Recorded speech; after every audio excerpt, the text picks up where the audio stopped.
Hello everyone, मैं हूं काजल और स्वागत है आप सबका मेरे यूट्यूब चैनल जाएगा भाई काजल में। आप सबने मेरी लास्ट व्लॉग में देखा होगा कि मैं अभी पुणे से नोएडा आई हूं। तो जैसा कि आप सब देख सकते हैं, सुबह सुबह रेडी होकर मैं निकल चुकी हूं और हम जा रहे हैं श्री कृष्ण की नगरी मथुरा। हमें मॉर्निंग में जल्दी निकलना था, इसलिए हम घर से बिना ब्रेकफास्ट किए ही निकल गए थे। सो हमने यमुना एक्सप्रेस वे पे शिवा ढाबा में रुककर अपना ब्रेकफास्ट किया और फिर निकल गए आगे की तरफ।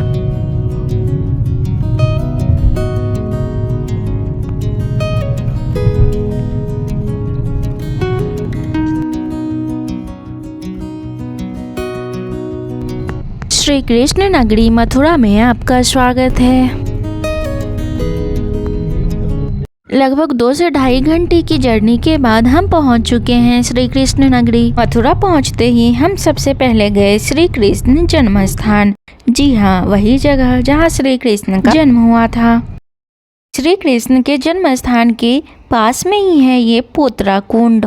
यह एक ऐसा पवित्र कुंड है, इसकी मान्यता है कि भगवान श्री कृष्ण के जन्म के बाद उनकी माँ देवकी ने श्री कृष्ण के वस्त्र यहीं धुले थे।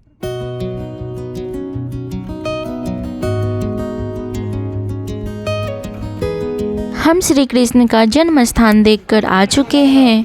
हमने वो कारागार भी देखा जिसमें श्री कृष्ण का जन्म हुआ था। जैसा कि मैक्सिमम टेम्पल्स में होता है, यहाँ भी टेम्पल के अंदर कैमरा या मोबाइल अलाउड नहीं था। सो मैं अंदर की कोई क्लिप नहीं ले पाई। टेम्पल से निकलकर यहाँ हमने कुछ शॉपिंग किया। बाहर बहुत तेज धूप थी, तो गर्मी से बचने के लिए मैंने भी ये नींबूज। और अब हम जा रहे हैं गोवर्धन पर्वत की परिक्रमा के लिए। लेकिन आप यह परिक्रमा अपने प्राइवेट कार में नहीं कर सकते हैं। आमतौर पे तो गोवर्धन पर्वत की परिक्रमा पैदल और नंगे पांव ही की जाती है, जिसे पूरा करने में 10 से 12 घंटे का समय लगता है, जो कि हमारे लिए पॉसिबल नहीं था। तो हमने कार को पार्किंग में लगाने के बाद वहाँ चलने वाली ऑटो रिक्शा ले लिया। शुरू कर दी हमने गोवर्धन पर्वत की परिक्रमा। गोवर्धन पर्वत एक पवित्र स्थान है, जिसे गिरिराज पर्वत के नाम से भी जाना जाता है। ये वही पर्वत है जहाँ श्री कृष्ण ने अपनी बाल लीलाएं की थी। और गोवर्धन पर्वत की आसपास की जगह को ब्रजभूमि कहा जाता है। पर्वत कैसे उठा देगा? जब बलराम जी को भेष बदल के भेजा था 7 रूप दे के, और इस कुंड में स्नान करके बलराम जी ने दर्शन करके यशोदा मैया को आगे बताया था। बोलो शंकर भगवान। गोवर्धन पर्वत की परिक्रमा के दौरान हमने कई सारे कुंड और मंदिर के दर्शन किए और अभी हम पहुंचे हैं गोविंद कुंड। इस कुंड के पास खड़े एक पंडित ने हमें बताया कि यह जल बहुत पवित्र है, इसलिए इस जल का छिड़काव आप अपने और अपनी फैमिली के ऊपर जरूर करें। तो बस मैं भी वही करने लगी। वहां से निकलने के बाद हम पहुंच गए एक टेम्पल जिसका नाम था पुछरी का लौठा। ऐसा माना जाता है कि अगर परिक्रमा के दौरान आपने इस मंदिर में रुककर दर्शन नहीं किया तो आपकी गोवर्धन पर्वत की परिक्रमा बेकार है।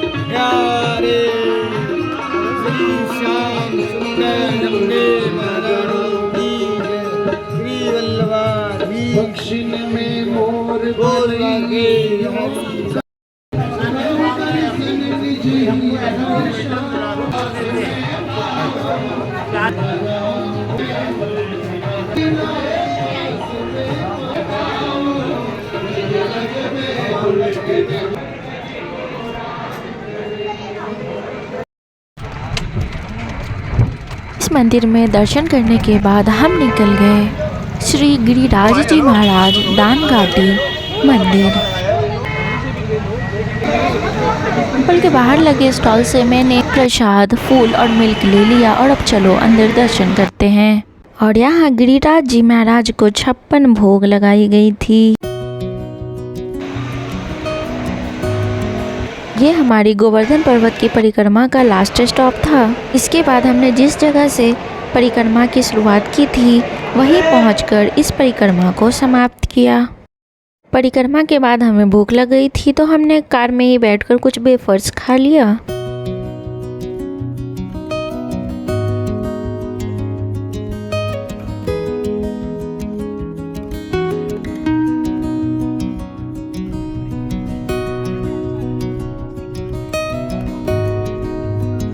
और अब हम मथुरा से निकल गए हैं वृंदावन के लिए।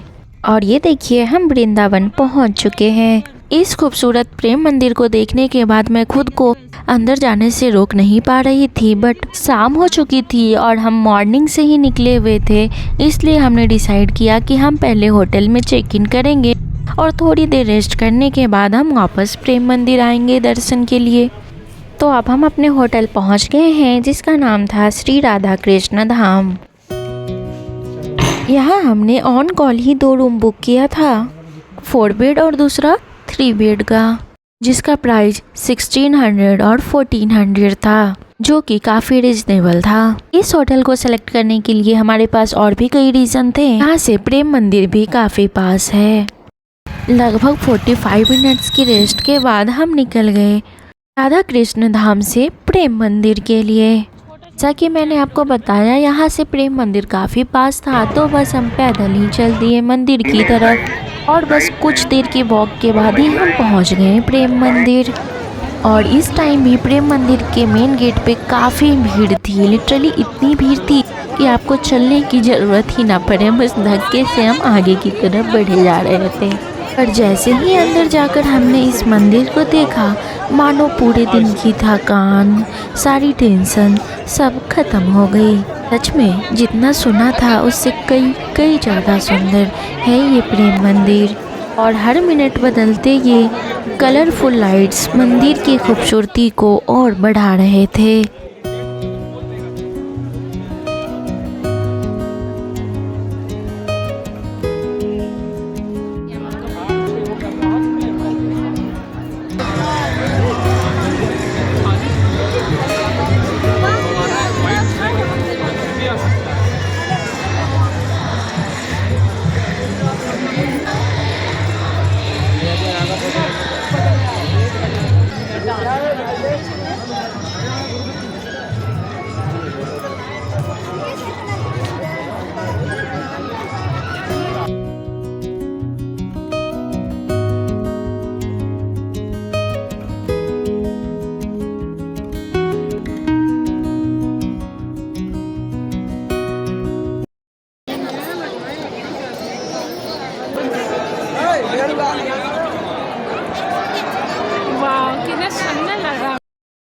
सच में इस मंदिर की खूबसूरती को यह कैमरा भी जस्टिस नहीं कर सकता। चलिए अब हम मंदिर के अंदर चलते हैं और दर्शन करते हैं।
हमने बहुत अच्छे से दर्शन कर लिया मंदिर में। और सबसे बेस्ट पार्ट ये रही कि जैसे ही हम ऊपर मंदिर के अंदर पहुंचे, वहाँ आरती स्टार्ट हो गई थी, तो हमने आरती में भी पार्टिसिपेट कर लिया।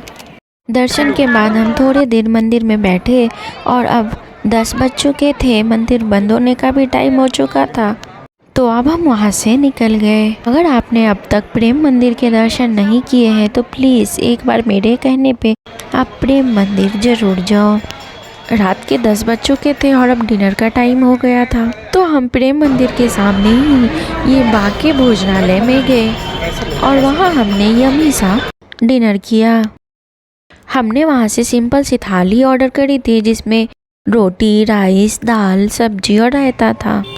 सच बताऊं तो इस डिनर के बाद हम इतने थक चुके थे कि हमें बस बेड दिख रहा था। बट अगर उस वक्त हम थोड़ी सी भी आलस करते तो हमारी ये वृंदावन की यात्रा अधूरी रह जाती, जो हमें मंजूर नहीं था।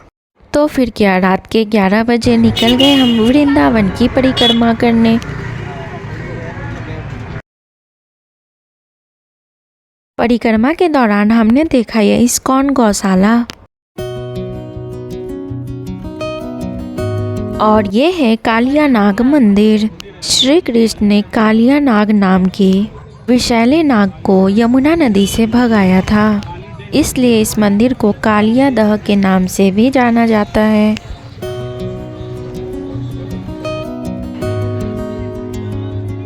वृंदावन की इस परिक्रमा के दौरान हमें काफ़ी सारी चीज़ें देखने और जानने को मिली, बट अंधेरा होने की वजह से मैं कुछ चीज़ें कैप्चर नहीं कर पाई और कुछ चीज़ें तो मैं कैप्चर करना भी भूल गई। ये है इमली तला मंदिर।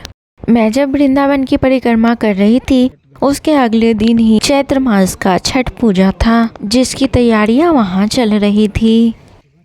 और ये है यमुना नदी के किनारे स्थित चीर घाट।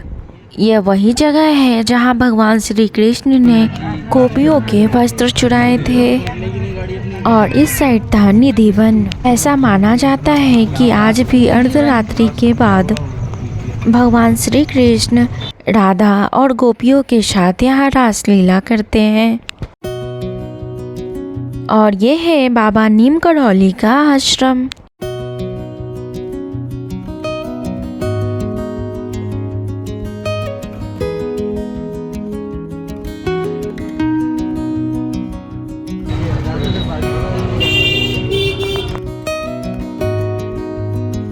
और अब वृंदावन की परिक्रमा के अंतिम चरण में हम पहुंच गए अनिरुद्ध आचार्य जी के आश्रम गौरी गोपाल वृद्ध आश्रम में। अगर आपको मेरी आज की ये वीडियो थोड़ी सी भी पसंद आई हो तो इस वीडियो को लाइक कर देना, शेयर कर देना अपने फैमिली एंड फ्रेंड्स के साथ। और अगर आपने अब तक मेरे इस चैनल को सब्सक्राइब नहीं किया है तो प्लीज़ सब्सक्राइब कर लेना। आई नो ये वीडियो थोड़ी लेट है। ये देखिए, ये वही जगह है जहाँ अनिरुद्ध आचार्य जी बैठकर प्रवचन सुनाते हैं, बट अभी काफ़ी लेट हो चुकी है तो उनकी प्रवचन सुनने हम कल फिर से आएंगे।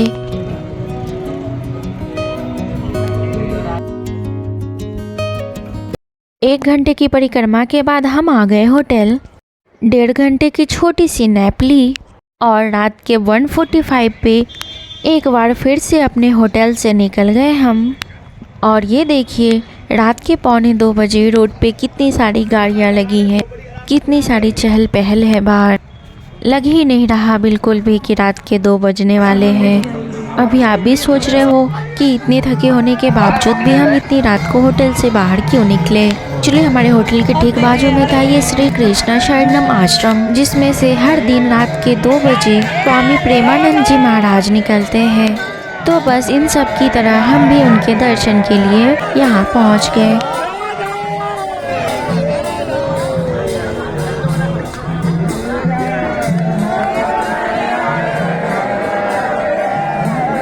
प्रेमानंद जी के दर्शन करने के बाद हम वापस चल दिए होटल की तरफ। जल्द मिलूंगी आप सबसे वृंदावन के नए व्लॉग में। Thank you.